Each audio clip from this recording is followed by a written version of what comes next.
Bir nəfər hər zaman irəliləyir, amma heç vaxt geri qayıtmır. Bu Bu bir nəfər nədir?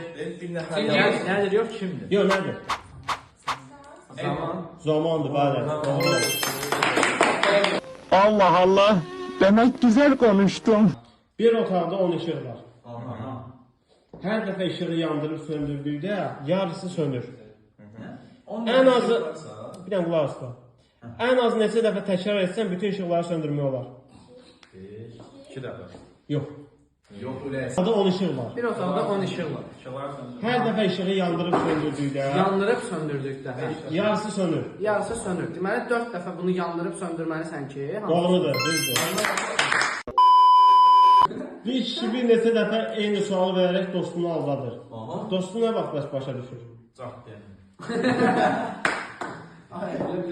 Deməli bir adam yalan danışır, adam yalan danışır. Bir kişi bir neçə dəfə eyni sualı verərək dostunu aldadır. Bəs dostu nə vaxt başa düşür sualı? Heç vaxt həmişə alınırsa bir baş düşməyəcək. Yox.